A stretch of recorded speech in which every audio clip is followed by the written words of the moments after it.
Hello, happy Saturday. It's Rebecca, and welcome to another episode of the Hike Like a Woman podcast. This is a weekly show where we interview inspiring outdoor women and we listen to them tell their stories. Today, I'm excited to have Marianne Hoffman on the show. Marianne is an awesome woman. She has hiked the Camino, and she recently moved from her home in Utah to Ecuador. So we talk all about her international adventures on the show today. I hope you enjoy my conversation with Hike Like a Woman Ambassador, Marianne.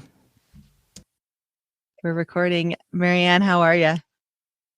I am so good. I'm so excited to hear your voice again, Rebecca. I know. So we actually linked up last summer. I was at the Outdoor Retailer show in Salt Lake, the very last show in Salt Lake, and we hung out and we had dinner together, and you bought my dinner. And I was like, that's not how it's supposed to work.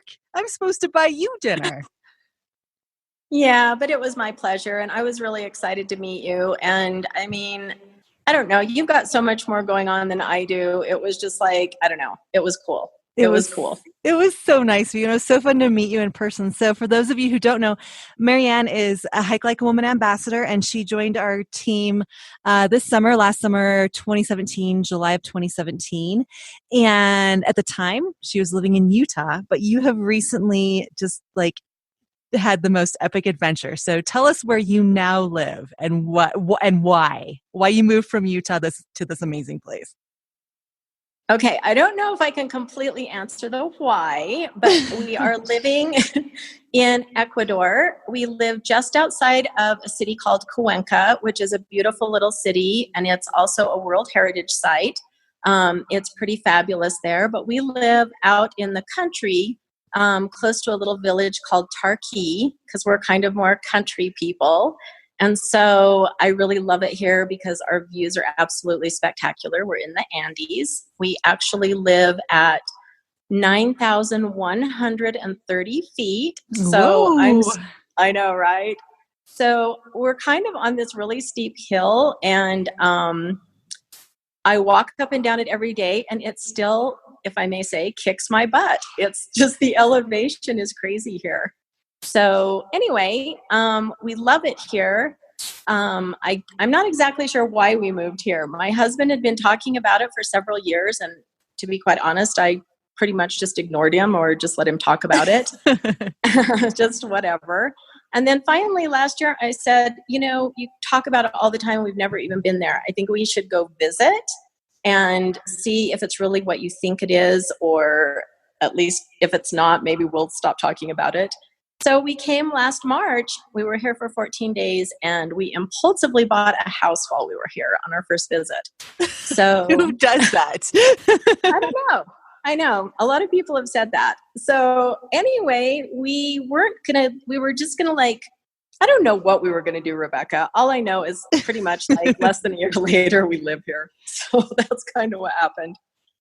Oh man. And you can do this because your children are grown. You're kind of at this awesome stage in life where you're not super old, but you don't have young children that depend on you every minute of the. So I think that's perfect. It's great timing. It's actually really fun. And because of my love of hiking, Utah is beautiful.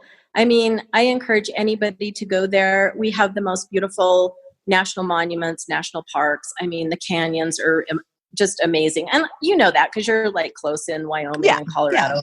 Really is beautiful. I mean, that's something that I do miss because it's so beautiful there. But we're in the Andes, and it's a little bit crazy, and they're equally as amazing and beautiful as the canyons and the mountains in Utah. They're just a lot higher. So we went fishing and hiking last week in the Cajas National Park. And we were literally fishing at 13,700 feet. Oh my God. So it is an adventure, and it's taking a little bit of training to get used to. You kind of, when I start to hike around, I get that little kind of pounding in the middle of my forehead from the altitude. But anyway, I'm really happy to be here, and it is incredibly beautiful. So I don't know. I feel really fortunate that we're here, and I'm really excited about this adventure. Oh yeah. I've spent some time in Chile and Argentina. I haven't been Mm. to Ecuador, but there's something about South America. It's like the people are so down to earth and the food Mm-hmm. is delicious. And yeah, the Andes are gorgeous. What has been your biggest, like the biggest culture shock that you've encountered since moving to Ecuador? That is a really good question. I have to say I don't really feel very much culture shock. It's like I like this culture. The people are very kind. They're really mellow. In fact, it reminds me a lot of, I think hikers, when you're out hiking with fellow hikers and you greet them on the trail, everybody's always like really warm and, like visity or happy. Even if you just give a wave or something, for the most part, you get somebody to wave back or acknowledge you. But that doesn't really happen, or it didn't really happen even in Utah, walking down the street. If you were greeting people or waving to them or engaging them in conversation, I think they're like totally creeped out. But here, it's just like, one thing I really like is I might be walking along or walking into the little village of Tarqui, and anybody I smile at and say hola to or buenos dias, it's just their faces just light up and they totally greet you back. And it's just, I don't know. It just reminds me almost of just being on the trail, or, that atmosphere that I'm really comfortable in. So I haven't really had much culture shock. I think the food is really good here. The potatoes are amazing. It's like I can't get my fill of potatoes and I can't even explain it. I mean, I could literally, the best potato chips on the planet are right here in Ecuador. So I'm not really feeling any culture shock yet. Okay. One thing I will say, I feel I have lost temporarily a little bit of my independence because I am petrified of driving here. Oh, yes. So far I have not driven, and my hubs has to drive us, which again, I want to cross that hurdle and get to where I can drive, because I do feel like I've lost a little bit of independence, and that kind of is freaking me out a little bit.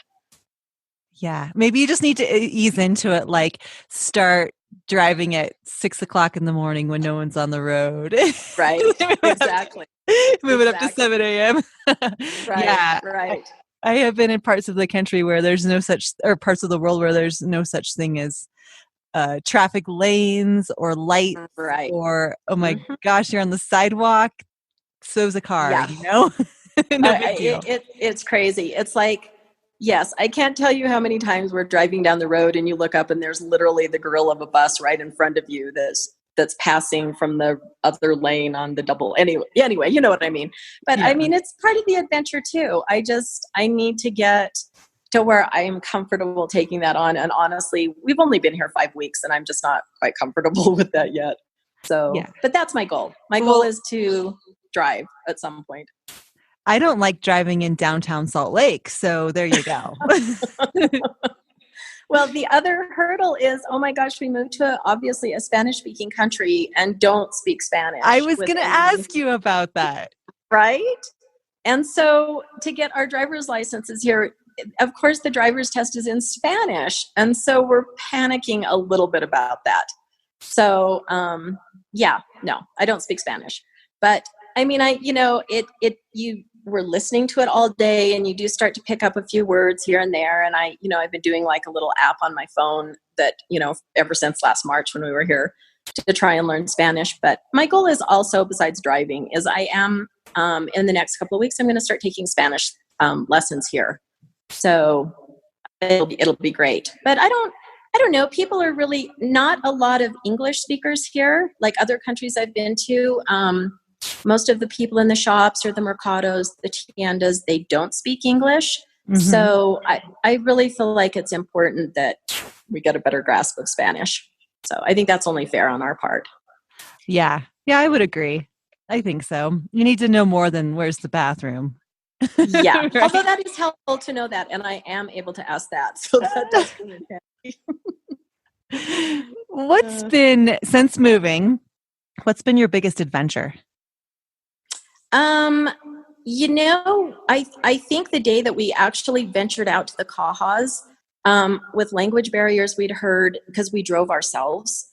And we're just going to do this. We're just going to go for it. And we'd heard that from where we lived, and this is just stuff lost in translation, that they were anywhere. Some people said 45 minutes away. Some people said they were 3 hours away. So we just hopped in the car, we packed a lunch, and we headed to the Cajas, just sight unseen and not really knowing where we were going. And they're not very far. They're like 45 minutes away. And I don't know, to me, it felt like a huge adventure. Mm-hmm. And another thing I wasn't expecting, and from where you live, you've probably been on the Continental Divide in North America before, which I have too. And it just completely caught me off guard. We went to this monument. It's like 14,000 feet, called Tres Cruces, which is actually the Continental Divide that is coming down from North America, but that's where it crosses in South America. Cool. I don't know. Super cool. It was cool. In fact, I got goosebumps. I'm like, oh my gosh, I didn't even realize this was here. And I don't know, it just felt really connected to North America too. I don't know. You know what I'm saying? It was really fun. And it was an adventure to be up there because first of all, you can barely breathe, but it's just incredibly beautiful. And I felt like we did this on our own. We just hopped in the car and went for it. So in the time we've been here, I would say that's been my biggest adventure. So what's next? Now that you've been there, you've been in Ecuador for 5 weeks, you're kind of getting adjusted, getting a new schedule, meeting people, trying out all the food. Right. What's your next big thing? Well, I am terribly missing hiking like I could in Utah. Literally, I could walk out basically my back door and be in any canyon with anywhere between 15 minutes and 30 minutes. Yeah. And it's not like that here. So, I'm pacifying myself with the fact that walking up the hill to and from my house about kills me. And it's like a hike. So, I try to do that every day. So that's cool. But I really want to get and hope in the next month or two that I can really find fellow women hikers. And maybe, we can network and try to do a hike even 2 or 3 times a month because the Cajas are really close. Mm-hmm. So that's kind of my goal. I am missing that a lot because I was literally hiking 3 times a week in Utah. So another thing, I have friends coming next weekend from Canada that are my hiking buddies. Nice. I know. They're people I met on the Camino de Santiago. So we're super excited. They're going to come, and we have arranged for a guide to go hiking in a place called El Chorro, which is waterfalls. And you have to have a guide. Yeah, you have to have a guide to go past the first waterfall. So that will be an adventure. I have no idea. I don't know what to expect at all. So I'm really excited about that.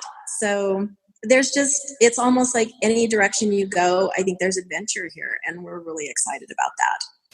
Yeah. So you mentioned looking for women to hike with. I happen to know a great group called Hike Like a Woman. So yeah, right. We do. I don't know if you know this, but we just started our first international hiking group in New Zealand. Yes, I've been following. Ecuador can be our number 2. Yes, I would. Rebecca, that would be so great. And I really, in the time that I still have left as an ambassador, I would really like to see if I can't help get that off the ground. And I'm trying with the littlest things. Like my husband washed our little truck that we got when we got here today, and he said, "Let's put your Hike Like a Woman stickers in the window." And I'm like, "Yes." I'm so excited about that. And there are a couple of expat publications here that, honestly, it's like on my to-do list. First it was like to get a bed and something to sit on in our house, and learn Spanish. But I do have every intention of even they're kind of online magazines and newspapers, but you can make comments on them, or you can, put little ads and stuff. So I really would like to see if we couldn't get something off the ground in Ecuador. That would be amazing. I think so too. I think it'd be really great. And I always carry my backpack, and my patch that says "Hike Like a Woman" on it is on my, my backpack. Like, oh, let me walk past that group of women in hopes that, they'll take my back. We'll say, wait, I'm a woman too. Right. Oh, that's so funny. Yeah, I'm excited about that. And I think it'll come. I think it'll come with time, for sure. Yeah, as So. you get to meet more people and but let's backtrack because you did mention the Camino. And you have told me a little bit about your big adventure. So tell us about hiking the Camino and what that meant to you. It's even now, I did it in summer of 2016, so it was like 18 months ago. You hear so many stories about it, and honestly, I just wanted to go because I like to walk and hike. I really wasn't doing it for any, not that anything's wrong with this, but for me, it wasn't any sort of spiritual experience, or I wasn't going for that reason. I just wanted to go walk a really long ways. So hopefully, anyway, I just had this weird experience in this little town in Spain where I gathered up all the people who were walking with their laundry because it was a village big enough to find a laundromat, I thought. Uh-huh. And so I went alone, and actually I didn't speak Spanish. It was, of course, a Spanish-speaking country as well. But I kept just like trying to find out where there was a laundromat, and I kept trying to get directions, and it took a long time because there was a language barrier. And finally I found this laundromat, but it was a long walk. It was probably 3 or 4 miles away from where we were staying. But I had this really weird experience that wouldn't mean anything to anybody except me. But I was sitting in that laundromat, and I figured out how to use the washer and dryer, and I figured out how to read the instructions in Spanish. And I was alone in there, and I was flipping through a magazine that was all in Spanish.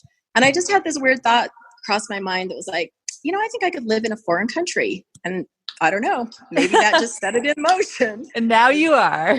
I know. 18 months later, here I am. So I don't know. It was, I loved the Camino experience. And I think that there's other things that you can experience. I think hiking in general is the same feeling I had on the Camino. It was just that it was 43 consecutive days, and that's what made the difference. But it was awesome. And it was definitely life-changing for me. And didn't you go with a friend? I did. I went with a girlfriend and I don't want to start crying because she means so much to me. And now I miss her. Oh my gosh, I miss her so bad. But let me just say one thing about that friend too. She's also the friend that flew down to Ecuador with us when we came on December 2nd and helps, set up the house in the first 10 days. So she's that great of a friend, right? Yeah. But we had gone to junior high and high school together, but didn't really know each other very well. And she reached out to me because she was planning our 40th high school reunion. And we just started visiting and found that we both had a love of hiking and walking. And we met up about a week later. And that was kind of the beginning of just this amazing friendship, which I value so much. I mean, come on, Rebecca. I mean, how many people can you spend 43 days with and love every minute of it? I mean, it was like we just laughed every day and we cried every day. And when I was crying, she would help me through it. If she was crying, I'd help her through it. And it was just really special. And it was very, I don't know. I very much value her friendship and the fact that we did that together. So, and I look forward to the next adventure. We talk about what we'll do next, and I know that we'll do something monumental together again soon. Yeah, you said 43 days together. I love my husband and he's my best friend on the whole planet, but I don't even think I could spend 43 days without snipping at him and being kind of cranky every once in a while. So that does say a lot about your friendship. Do you think your friendship was strengthened on the trail together? Or do you think it was challenged? No, it wasn't challenged at all. It was definitely strengthened. But, I don't know. It's kind of, again, like when I sat in that laundromat in Spain and said, maybe I could live in a foreign country. It was kind of like I was looking for something monumental to do for my 60th year on the planet. And I knew my husband didn't want to go with me, and he didn't really want me to go alone. And I was just like, well, I'm just going to put it out to the universe. If I'm supposed to go, then it'll happen. And literally my friend just kind of fell out of the sky and landed right there in front of me. And it was, I don't know. I feel like it was just really meant to be. I don't know. I can't explain it. And I literally don't know that there's anyone else I could have done it with and had the experience that we did. So yeah, it was 43 days of absolute pleasure. It was a really empowering trip, and for a lot of reasons, but yeah, it worked out really great. That is so cool. See, I'm creeping up on my 40th birthday here in a couple of years, and I'm trying to think what's my big thing when I turn 40. Because I think you need to celebrate those milestones, especially when everyone's like, "Oh, you're getting older. It's all downhill from here." Well, maybe it's not, right? Maybe we need to like celebrate aging a little bit. You know what? It's true, Rebecca. Because in fact, okay, I just wrote an article about this that might hit something on Hike Like a Woman, but it's about. Yeah, I and especially for women your age, and like a lot of the women on Hike Like a Woman, on the Hike Like a Woman web page and Facebook page and Instagram and everything. I'm hoping that I can be some sort of a voice for women my age and just saying, hey, it ain't over yet. Not by a long shot. Yeah, you're just getting started. Just getting started. Yeah, absolutely. Yeah. Well, yeah, so much to think about there. And I like celebrating age and aging. I think it's beautiful. It's a beautiful thing. Yeah. So too, and I think you're right, Rebecca. Please celebrate your 40th and your 50th, your 60th, your 70th. I mean, seriously, they're celebration worthy for sure. The last question, of course, is where can we find you online? And where can we follow you on Instagram, most importantly, because that's where you post amazing pictures of what you're eating. You know, I really love Instagram, and I don't have it private because I do want to share it with anybody that's interested with anything I hashtag. And my name that I go by on there is Urban Compost, all one word, because when I was in Utah, I was really into urban chicken raising and organic gardening and beekeeping and all of that kind of stuff. So that is my handle on Instagram. And I would love anybody to follow me and share what we're doing here. Oh, yay. And of course, we can find you on Hike Like a Woman. See, I say see. Now you can tell her. Yeah. Well, Marianne, it has just been a delight chatting with you. And I can't wait to come visit. And I'm planning to see you in Wyoming this summer. So we'll see you then. And you and any of the other ambassadors are welcome here anytime, just so you know that. Thank you so much for coming on the show today, Marianne. It was a delight to chat with you. And for the rest of you, if you'd like to learn more about the Hike Like a Woman community and maybe learn about how you can become a Hike Like a Woman ambassador like Marianne, head on over to our website, hikelikeawoman.net. You will find our blog. You will find the podcast. You will find our digital magazine. What else do we do? Local hiking groups. We do a ton. So come and check it out. Be sure to sign up for our weekly newsletter. That goes out every Sunday. And that's kind of like our insider tips. And that's where we will announce when our application period opens to become a Hike Like a Woman ambassador. So we're getting really excited for that. But yeah, thanks so much for joining me today. And I will be back next Saturday with episode 65 of the Hike Like a Woman podcast. Have an awesome weekend. Enjoy watching the Olympics. Go Team USA. We're rooting for you. Take care. Bye-bye.